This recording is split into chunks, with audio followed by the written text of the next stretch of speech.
Visible है screen? हाँ। चलो लिखो, टाइप्स ऑफ सेमीकंडक्टर्स।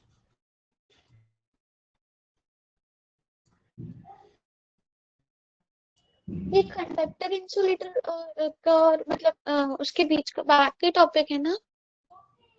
हाँ,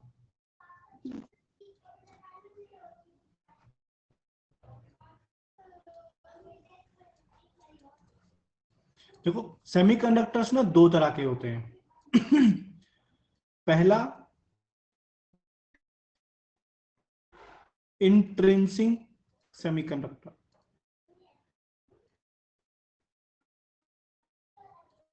इसको आप ब्रैकेट में प्योर सेमीकंडक्टर भी लिख सकते हो। ये अभी हम आगे देखेंगे कि ऐसा क्यों बोलते हैं इसे। ठीक है। दूसरा extrinsic semiconductor.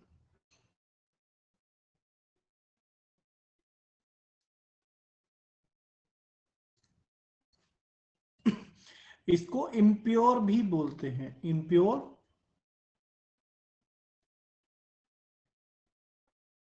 Semiconductor.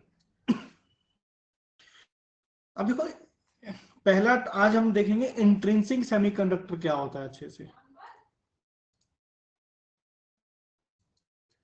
Intrinsic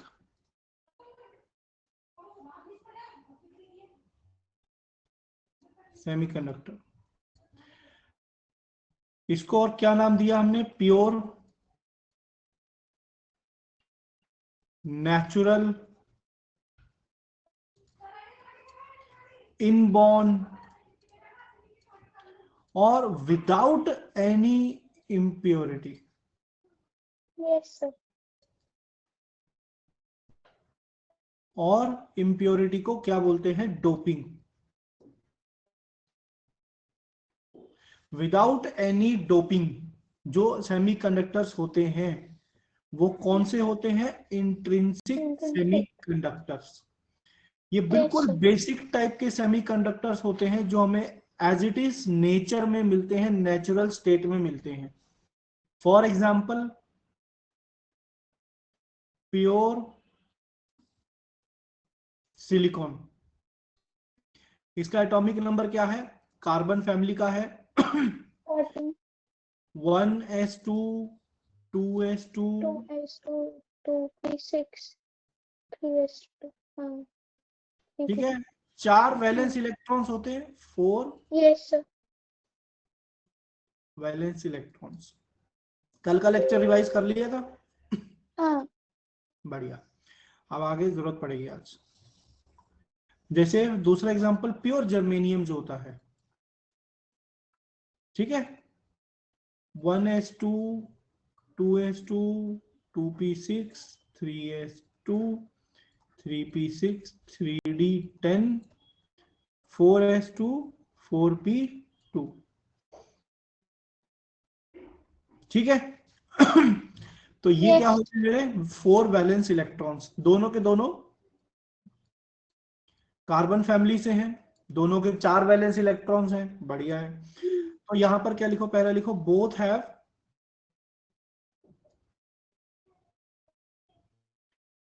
4 valence electrons. ठीक है। यस और sir. 4 valence electrons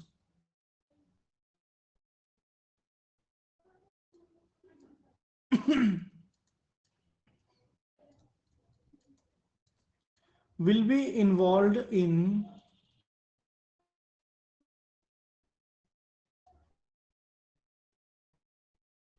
covalent bond. ठीक है, फॉर्मेशन। भाई चारों के हाँ। चारों इलेक्ट्रॉन जो होंगे वो क्या होंगे? हमारे कोवेलेंट बॉन्ड में होंगे। हम्म। ठीक, कैसे होंगे देखो, वो हमने देखा था स्ट्रक्चर, है ना?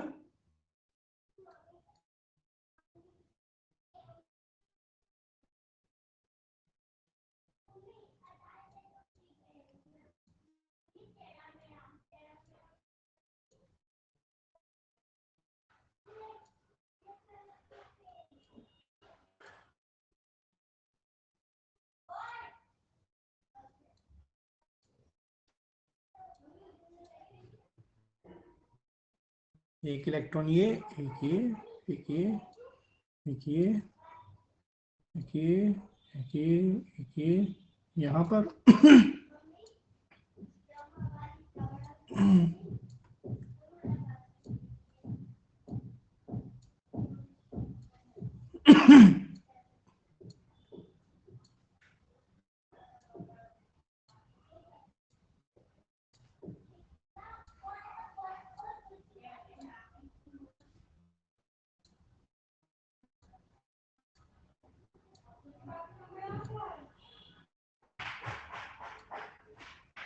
तो सर क्या, जर्मेनियम के भी ऐसे होंगे?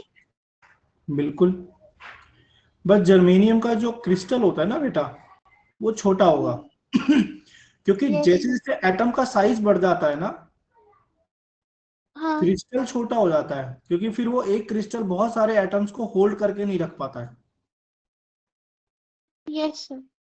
ठीक है, तो यहाँ हाँ। पर क्या होगा देखो, सारे के सारे एटम्स के इलेक्ट्रॉन्स जो होंगे, आउटर शेल के वैलेंस इलेक्ट्रॉन्स बॉन्ड में यूज हो जाएंगे। हम्म।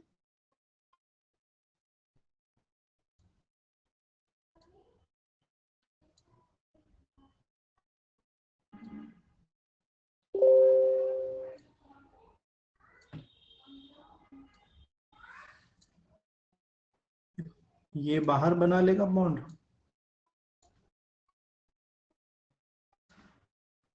ये भी कहीं ना कहीं ऐसे बॉन्ड बना रहा होगा, है ना। हाँ।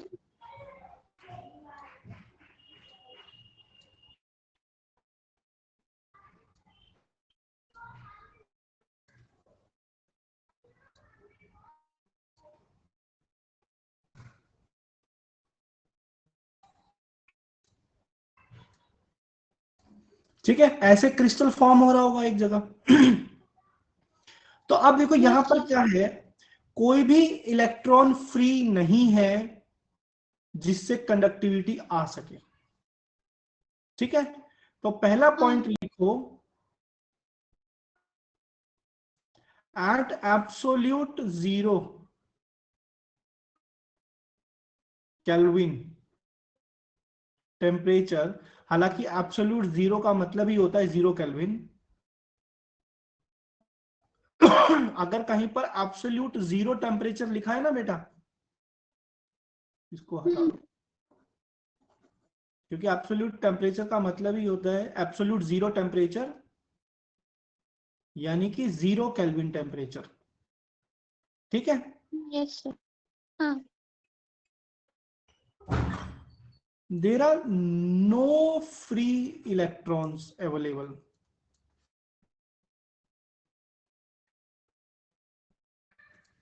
as all the electrons are involved in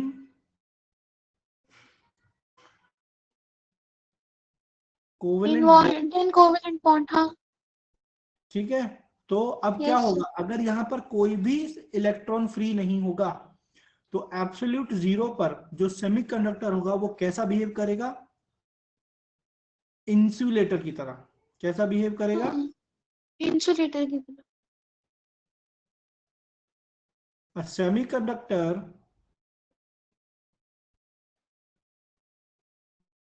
will behave like a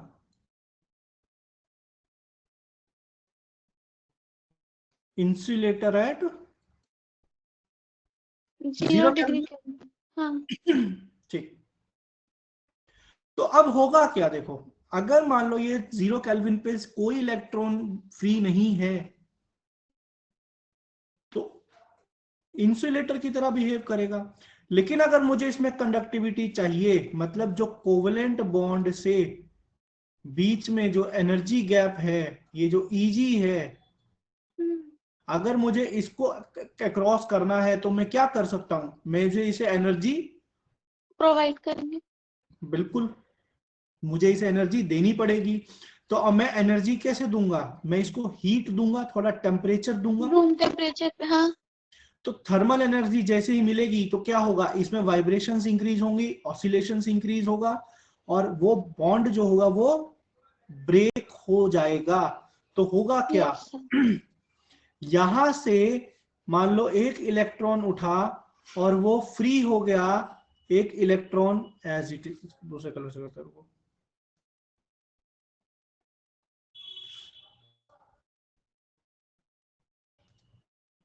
ठीक है। और ये एक इलेक्ट्रॉन उठा और यहां पर क्या छोड़ गया, एक होल छोड़ गया।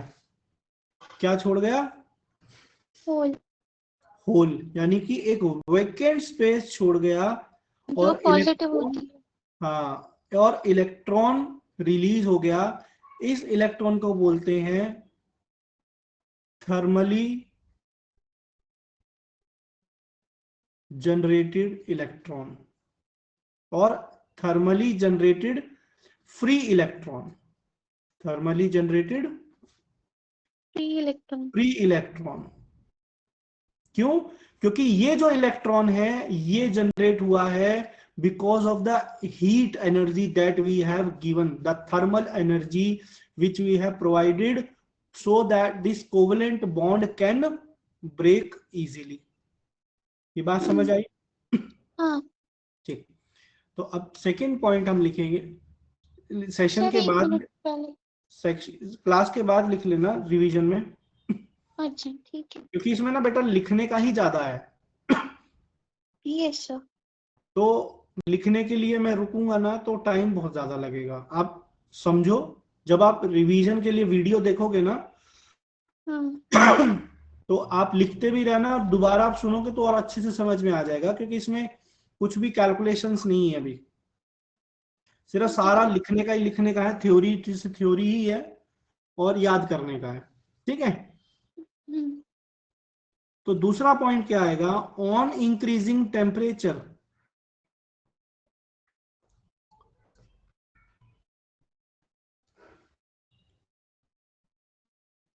more and more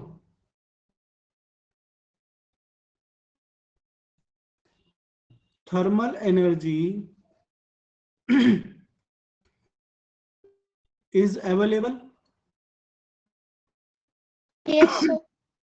So some covalent bonds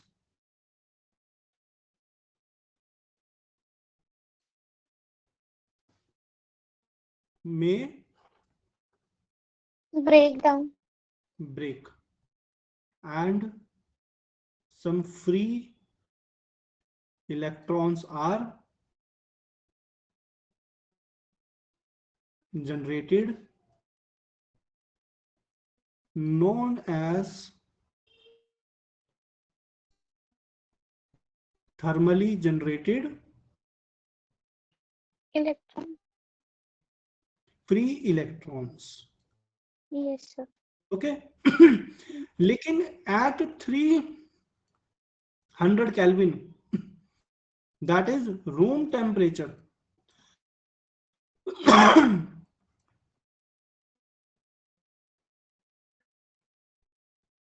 one covalent bond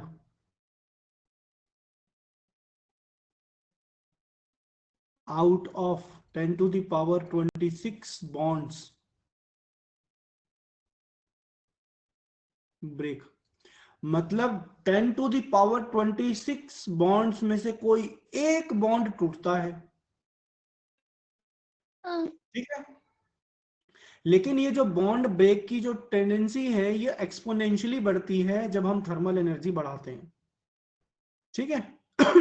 इसीलिए अगर आप देखोगे तो जहां पर जिस एरिया में टेम्परेचर लगभग 50 टू 55 डिग्री टेम्परेचर होता है वहां पर सोलर प्लांट्स लगाए जाते हैं।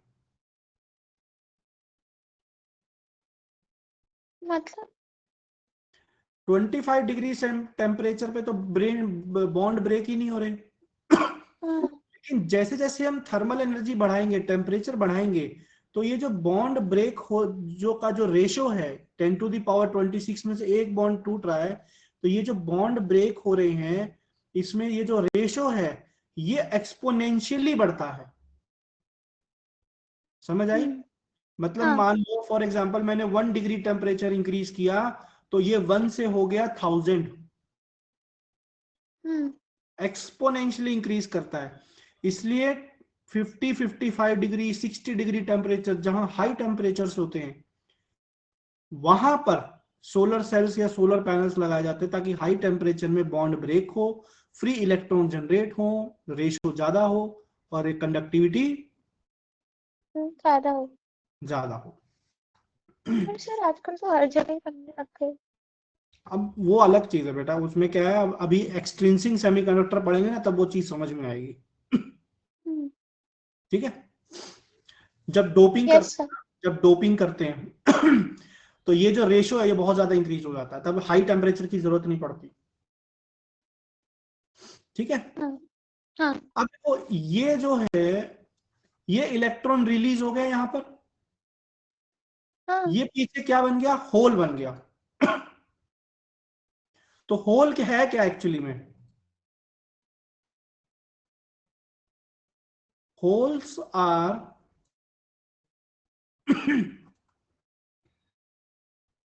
vacant spaces due to thermally generated free electrons. Clear हुआ? चलो आगे बढ़ते हैं। अब हुआ क्या देखो,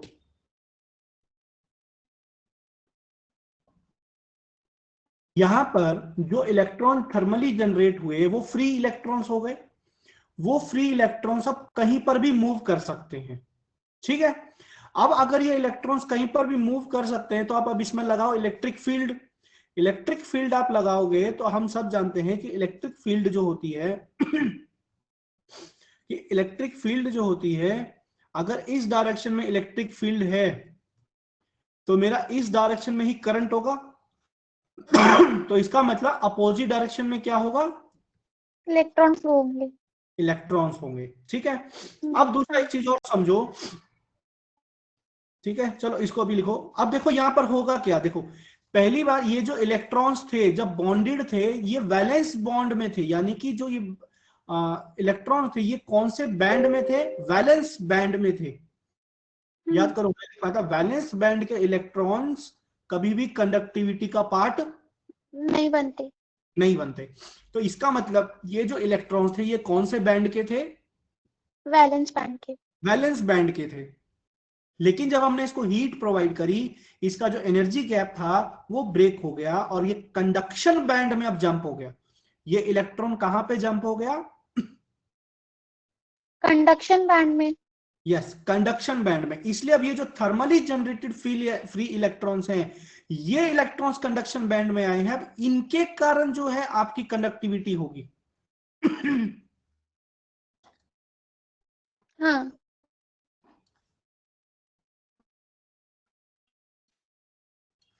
ये हो गया मेरा कंडक्शन बैंड, ये हो गया मेरा वैलेंस बैंड। यहां पर जो इलेक्ट्रॉन्स हैं ये काम नहीं करेंगे। ये जो गैप था इलेक्ट्रिकल एनर्जी, ये energy gap, forbidden energy gap, यहां से इलेक्ट्रॉन जब जंप करके इलेक्ट्रॉन कंडक्शन बैंड में आएगा तब जाकर इसकी जो है ये कंडक्टिविटी बढ़ेगी। सेमीकंडक्टर। हाँ। ठीक है। और पीछे क्या जनरेट हो जाएंगे, पीछे जनरेट हो ये जाएंगे होल्स। Yes sir. ठीक है। हाँ। तो इलेक्ट्रॉन जब जंप करेगा तो वहां पर क्या जनरेट होगा, देखो इलेक्ट्रॉन के कारण thermally electric generated free electron के कारण एक नेगेटिव चार्ज जनरेट होगा, प्लस वो पीछे जो होल क्रिएट करके आया है उसके कारण एक पॉजिटिव चार्ज जनरेट होगा। ठीक है। हाँ। Holes are positive charge. ठीक है। अब यहां पर एक चीज ये होगी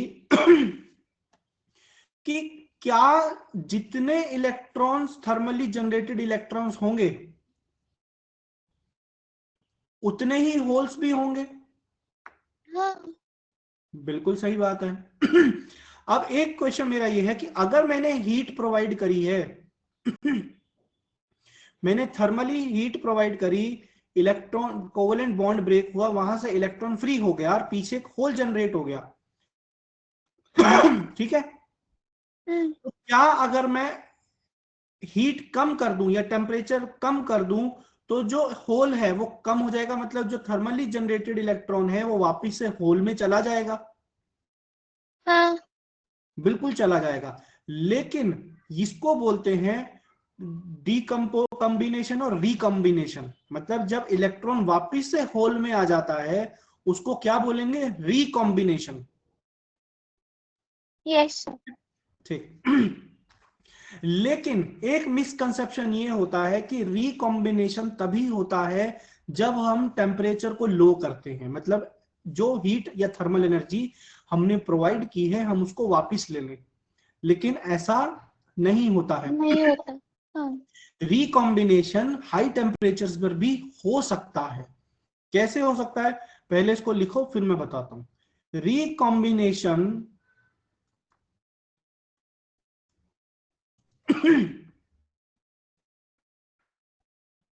of thermally generated electron and holes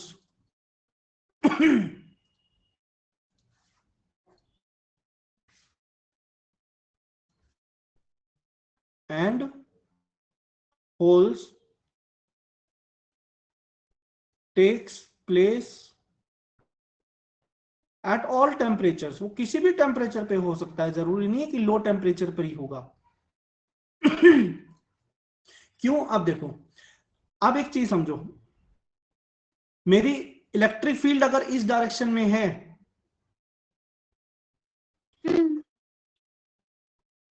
ये मेरी इलेक्ट्रिक फील्ड है, तो इसी डायरेक्शन में मेरा करंट होगा, तो इसका मतलब हाँ। उसके अपोजिट डायरेक्शन में इलेक्ट्रॉन्स मूव कर रहे होंगे। हाँ। और होल्स को अगर मैं पॉजिटिव मानकर चलूं,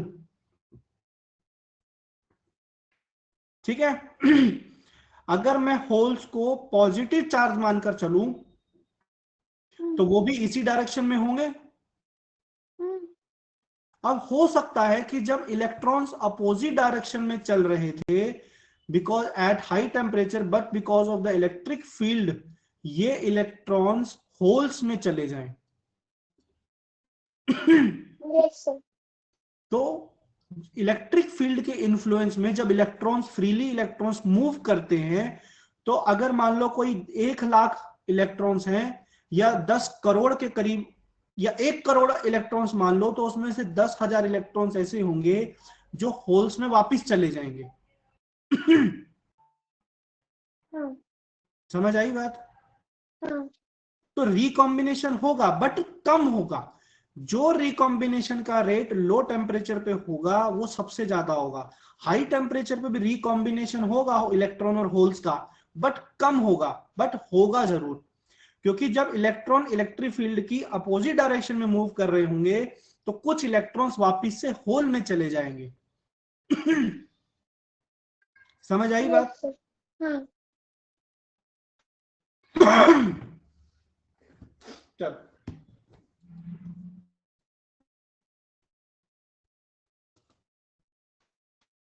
अब थर्ड पॉइंट लिखो।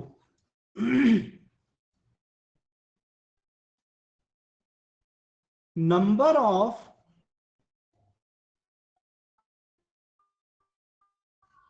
Thermally generated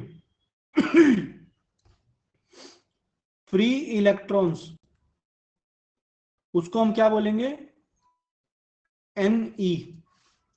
number of holes generated by free electrons will be as NH।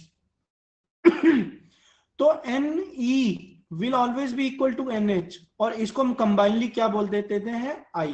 Ni होता है, सर पर Ne=H कैसे हो सकता है? क्योंकि जितने इलेक्ट्रॉन्स कम हो जाएंगे फ्री इलेक्ट्रॉन्स, उतने ही होल्स भी कम हो जाएंगे। अच्छा। Yes sir. इलेक्ट्रॉन्स ही होल में जाएंगे ना, तो होल्स कम हो जाएंगे तो इलेक्ट्रॉन्स भी कम हो जाएंगे उतने, हाँ। है ना। इट्स लाइक पॉजिटिव चार्ज और नेगेटिव चार्ज।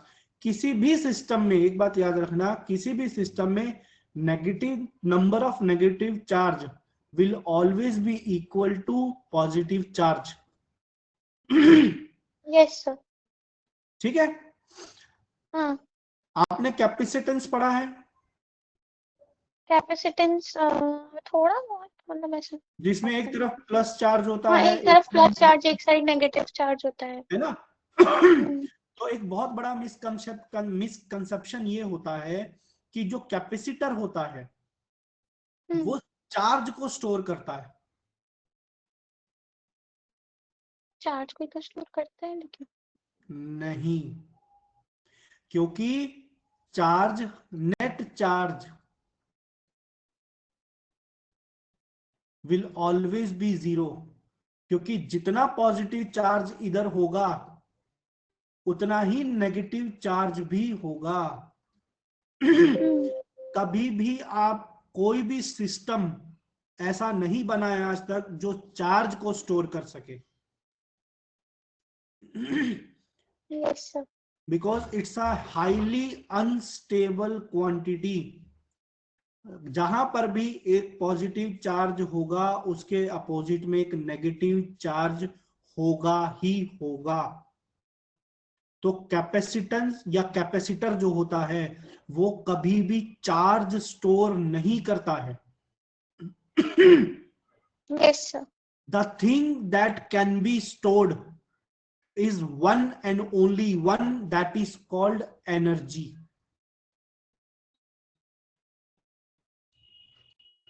हाँ, तो यहां पर कैपेसिटर में इलेक्ट्रिक एनर्जी स्टोर होती है, बिकॉज ये पॉजिटिव चार्ज और नेगेटिव चार्ज के कारण जो इलेक्ट्रिक फील्ड इसमें जनरेट होती है, हाँ, that cause electrical energy. Yes sir. यहां पर जो स्टोर होता है वो होता है इलेक्ट्रिकल एनर्जी, नॉट चार्ज। हाँ, जो बैटरीज होती हैं उसमें भी आप इलेक्ट्रिकल एनर्जी स्टोर करते हो, चार्ज नहीं करते हो। किसी भी सिस्टम का नेट चार्ज हमेशा क्या होता है? पॉजिटिव। जीरो। अच्छा, यस सर। समझ आई बात? हाँ, चलो अब आ जाओ इधर। तो Ne will always be equal to NH, मतलब number of thermal generated free electrons will always be equal to the number of holes. Number of holes, yes sir. इसको मैंने अकेला क्या बोल दिया? Ni। Ni मतलब intrinsic concentration of number of holes नहीं। Free electrons. अच्छा, यस सर। और intrinsic concentration of number of field, yes sir. या कंबाइनली हम ये भी बोल सकते हैं, intrinsic concentration of intrinsic charge carrier. क्योंकि NH और Ne दोनों क्या है? Charge carrier density. अब मैं बता रहा हूं क्यों। क्योंकि ये जो Ne होता है ये कभी भी एक्चुअल नंबर नहीं होता है, ये होता है number per unit volume. Ne ना।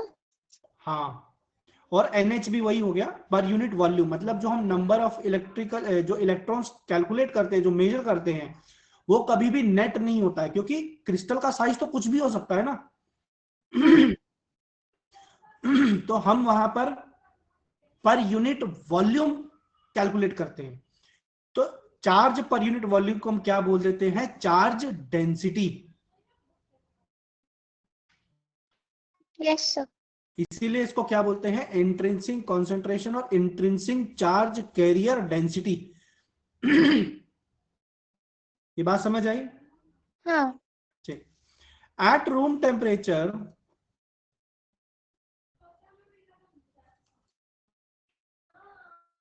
Ni is 2.4 into 10 to the power 15 पर मीटर क्यूब फॉर जर्मेनियम। मतलब 1 मीटर क्यूब में इतने फ्री इलेक्ट्रॉन्स या इतने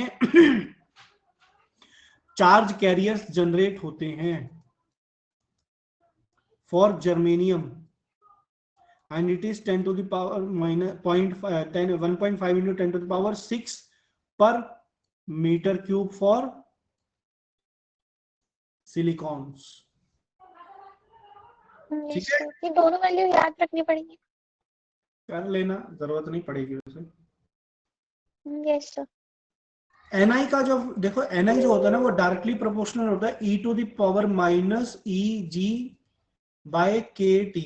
Eg होता है आपका फॉरबिडन एनर्जी गैप, के जो होता है वो होता है आपका बोल्ट्जमैन कांस्टेंट। इसकी जरूरत नहीं है, बस लिख लो।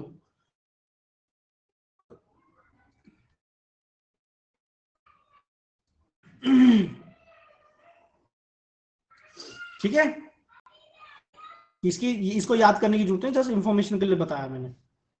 हाँ। ठीक है, अब देखो अब लिखते हैं fourth point, current in semiconductor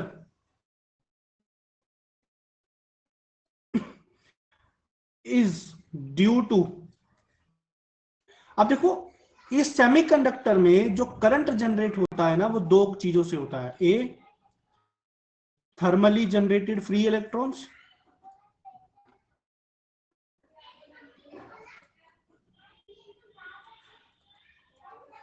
B holes के कारण। ठीक है,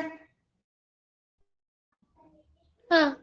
अब थर्मली जनरेटेड फ्री इलेक्ट्रॉन्स तो हमें समझ में आ गया कि भैया ये मूव करेंगे तो हमें इलेक्ट्रिकल एनर्जी मिलेगी, करंट मिलेगा।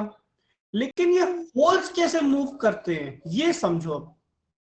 ठीक है, वो तो फिक्स रहेंगे ना हाँ सर, पर वो तो फिक्स रहेंगे ना, पॉजिटिव चार्ज। नहीं, वही तो बात है, होल्स भी जनरेट कर मूव करते हैं। कैसे करते हैं देखो, तो आगे दोबारा बनाते हैं। देखो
ये बनाने में बहुत टाइम लग रहा है।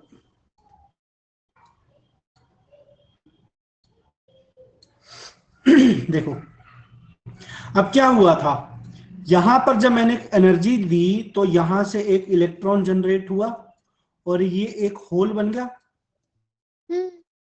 देखो जब मैंने एक इलेक्ट्रिक फील्ड अप्लाई करी मान लो इस डायरेक्शन में, तो करंट तो मेरा इसी डायरेक्शन में जनरेट होगा ना, लेकिन इलेक्ट्रॉन्स मेरे क्या होंगे, ये मेरी आई की डायरेक्शन होगी, ये मेरी इलेक्ट्रॉन्स की डायरेक्शन हो गई,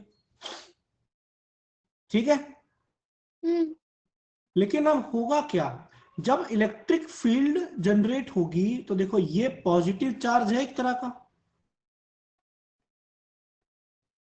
पॉजिटिव चार्ज है ना, तो ये क्या करेगा, ये भी कोशिश करेगा कि मैं इलेक्ट्रॉन्स को खींचूं अपनी तरफ,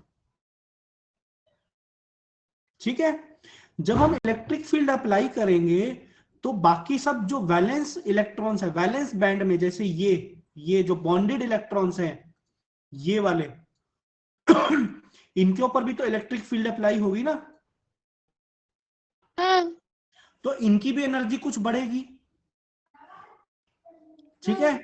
तो कुछ वैलेंस बॉन्ड के इलेक्ट्रॉन्स, वो इलेक्ट्रॉन्स होंगे जो क्या करेंगे, एक तो इलेक्ट्रिक फील्ड के कारण उस पर एनर्जी लग रही है, और एक ये पॉजिटिव चार्ज इनके ऊपर एनर्जी लगा रहा है, तो हो सकता है ये वाला इलेक्ट्रॉन उछल के इधर आ जाए, क्या कर दे, ये वाला इलेक्ट्रॉन उछल के इधर आ जाए, और तो इसी तरह से ये बॉन्ड यहां से ब्रेक होके और ये मेरा क्या बन जाए, यहां पर होल ट्रांसफर हो जाए, ठीक है। हो सकता है थोड़े टाइम बाद ये होल जंप करके यहां पर आ जाए।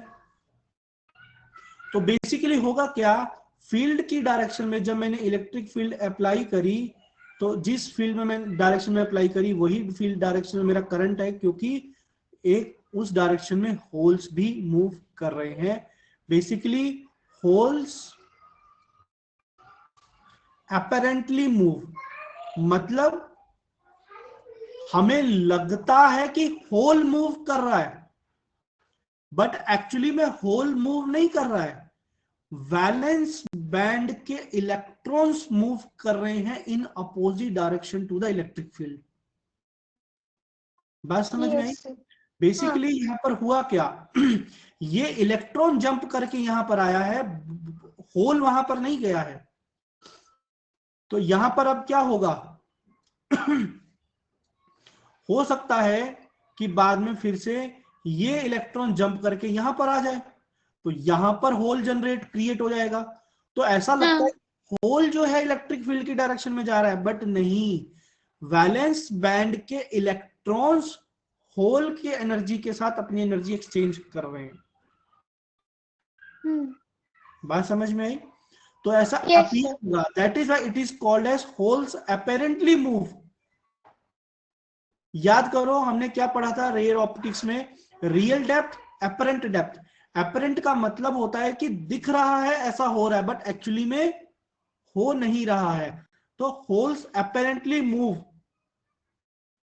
मतलब अपेरेंटली मूव मतलब ऐसा लग रहा है कि होल्स मूव कर रहे हैं, बट एक्चुअली में क्या मूव कर रहा है, वैलेंस शेल के इलेक्ट्रॉन्स, वैलेंस बैंड के इलेक्ट्रॉन्स, यस सर, जो कंडक्टिविटी का पार्ट नहीं है, बट उनकी मूवमेंट से भी एक कंडक्टिविटी आ रही है, क्योंकि वो होल्स में मूव कर रहे हैं। बात समझ में आई। हाँ। ठीक, इसको एनर्जी बैंड से समझते हैं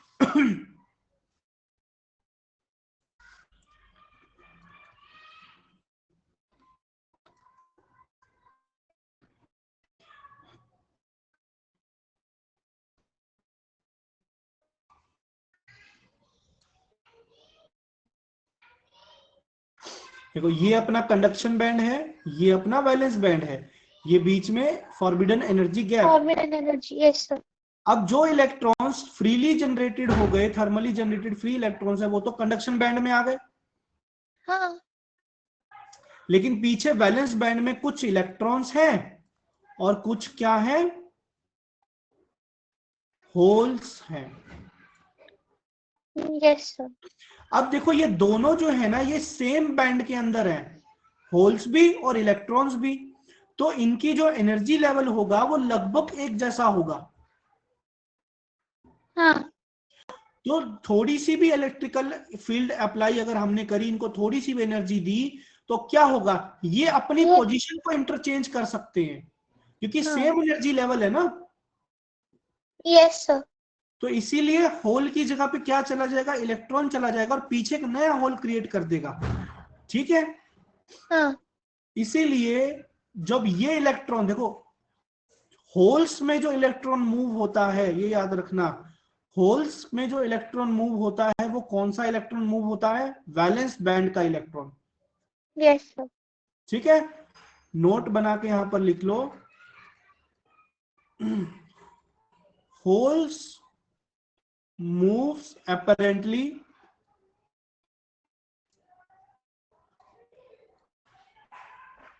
because of valence band electrons. ठीक है, तो सेमीकंडक्टर में जो करंट होता है, नेट करंट, वो होता है current because of electrons plus current because of holes. ठीक है, अब माना कि इन इंट्रिंसिक सेमीकंडक्टर्स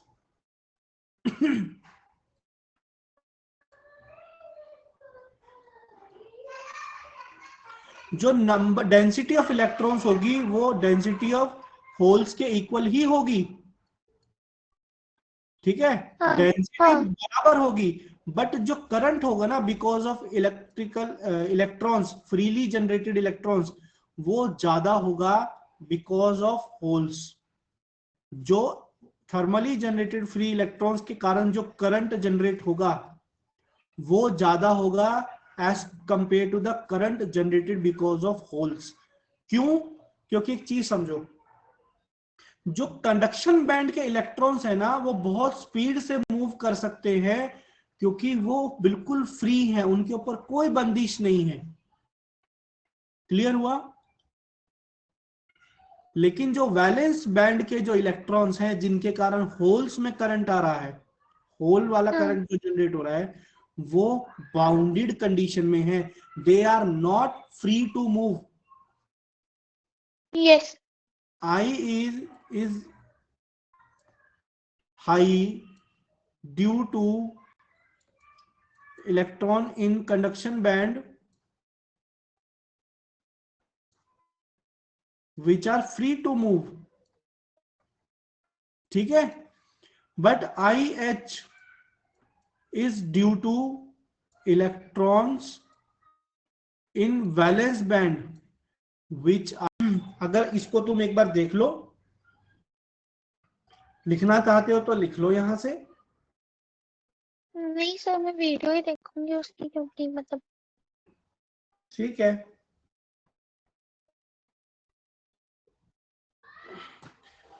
तो ये टॉपिक यहां कंप्लीट हुआ। कल अपन करेंगे extrinsic semiconductor, extrinsic. Yes sir. Impure semiconductors. हाँ ठीक है, हाँ कोई डाउट्स है, कुछ किया है रे ऑप्टिक्स में? हाँ, मैं कर रही हूँ अभी। फिर मैं उसमें डाउट्स आ रहे थे जो आपको उसी से रिलेटेड थे, फिर नीचे के क्वेश्चन लॉन्ग आंसर तो मैं कर रही हूँ। अब होंगे तो एक दिन बिल्कुल एक साथ ही लेके आऊंगी, ठीक क्योंकि है, फिर पूरे बहुत कर छोटे ले, छोटे डाउट्स हैं। हाँ पूरे कर लो, कल कर लेंगे इसको कंप्लीट, है ना? हाँ, क्योंकि अभी बहुत छोटे छोटे डाउट्स आ रहे हैं, फिर मतलब। हाँ हाँ, कोई बात नहीं, कंप्लीट कर ले उसको, है ना? हाँ पूरी शीट हाँ। कंप्लीट कर ले, फिर वो सारे डाउट्स एक साथ ले आ, फिर मजा भी आया अपने को करने में। डाउट लेने में कोई ज्यादा ठीक है। टाइम थोड़ी लगता है। ठीक है। ठीक है, चलो कल हाँ मिलती है। जी। Thank you sir. ओके।